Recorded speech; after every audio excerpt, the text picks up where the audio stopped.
Nintendo could be making a new detachable DS. Reviews are in for Alan Wake 2, and the creators of Disney Dreamlight Valley break a year-long promise. I'm Ash Dixon, and this is GINX News.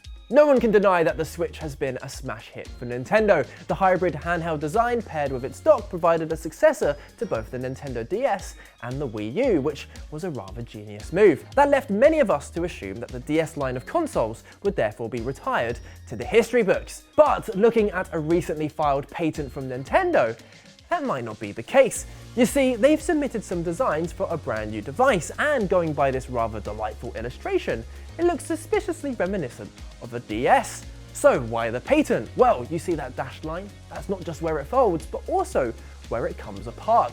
Those two halves can then communicate with each other wirelessly, allowing two people to play on the same device. Snap them back together and you've got a traditional handheld console, just like the DS. Now, looking at the patent images, it seems like only one half has an analog stick, so it's unclear whether one user will have to make do with just touchscreen controls, but it's a cool idea nonetheless. It kind of reminds me of how they made the Joy-Cons usable as individual controllers.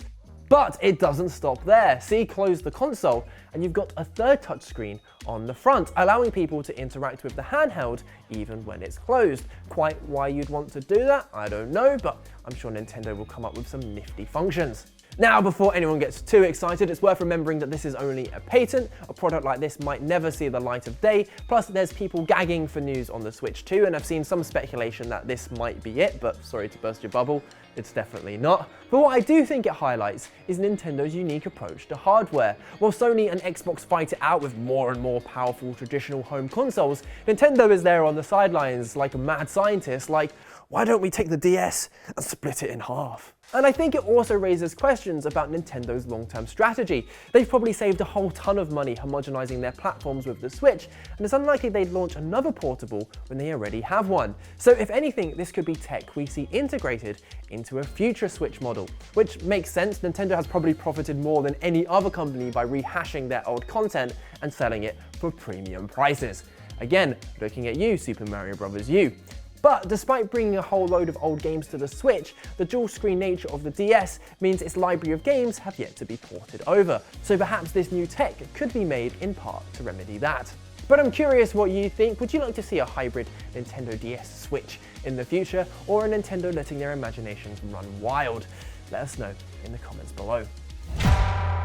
Let's move over to Microsoft now, and while they aren't submitting any new patents, they are limiting which controllers work on their consoles. More specifically, it seems that unlicensed third-party wireless controllers are the target here, and it looks like Microsoft is planning to ban them altogether. If you've connected one up recently, you may have seen the error message 0x82D60000. Which is the console recognizing that you're using a third-party controller. That effectively kicks off a 2-week countdown, after which the device will be blocked, making it unusable on your Xbox. Now obviously that means a lot of smaller manufacturers of unlicensed controllers have been hit. One such company is Brook Gaming, who tweeted out warning their Xbox customers that some of their controllers will soon be, well, basically useless. And I imagine this is going to suck for more niche enthusiasts, you know, the people who like using custom peripherals for their flight or driving sims. It's worth remembering, however, that not all third-party controllers are being hit. Officially licensed products from the likes of Razer, PDP, HyperX, those will all still work, but either way, I can't imagine everyone will be happy. The reviews are in for Alan Wake 2, and let's just say, they're pretty damn glowing. Looking over at Metacritic, it's sitting at a rather impressive 91 and 89 on PC and PS5 respectively, and over on Xbox, it has a rather crazy 95. But let's be honest, no one reviews Xbox versions anymore, so best not to deep it. And the reviews all echo each other. Nexus Hub celebrated it as an innovative, bolder, and scarier sequel that pushes the survival horror genre forward. While PlayStation Universe says 13 years since its predecessor, Alan Wake 2 was absolutely worth the wait, calling it a surrealist horror masterpiece. and it just gives fans so much to get excited about. The original is now a cult classic, but it was never a financial smash hit. A lot of people were just happy enough they were getting a second game after waiting so long, let alone it being this good. Now, it's worth remembering that it's not perfect. Despite its fantastic graphics, people have commented how demanding the game is on PC, plus it might be guilty of a few too many cliches, but saying that, horror games often don't review that well. Remedy's previous game, Control, got an 83, and while it's not strictly a horror game, it definitely had its unsettling moments and was much adored by fans.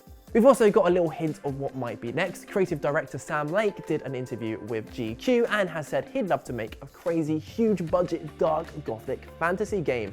Now, Lake has been around for some time, and going by Alan Wake and Control, he's certainly got some chops, and if the sales of Alan Wake 2 reflect the wonderful reviews, well, he might just get his wish. Perhaps you've been playing it over the weekend. I'd love to know how you've been finding it. Hit us up in the comments down below. I know it's spooky season, but let's shift gears now and talk about Disney Dreamlight Valley, the upcoming cozy life sim. Think Animal Crossing, but set in a magical world filled with iconic Disney characters.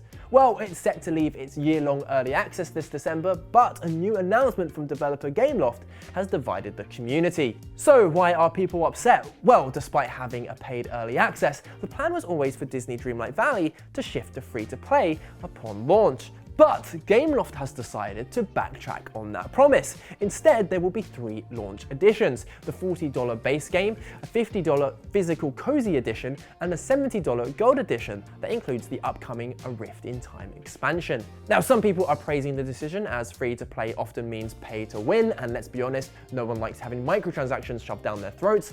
And early access players have been told they'll get access to the gold edition free of charge upon release. However, a lot of people are annoyed because they skipped out on the early access on the promise that it would be free later down the line. Not only that, but if you look at the handy table that Gameloft released, you can see there's a nice little row labelled Moonstones. What are Moonstones?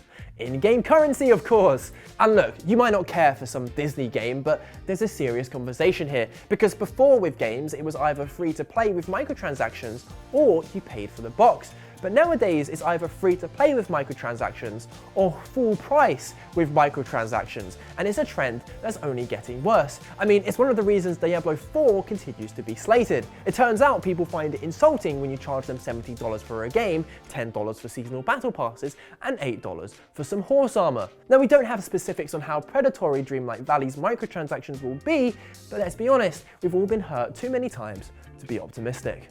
And that's the show. We put out videos Monday to Friday, so make sure to subscribe and hit that bell button so you don't miss out. Leave a like and comment, check out Friday's video around here, and we'll see you tomorrow.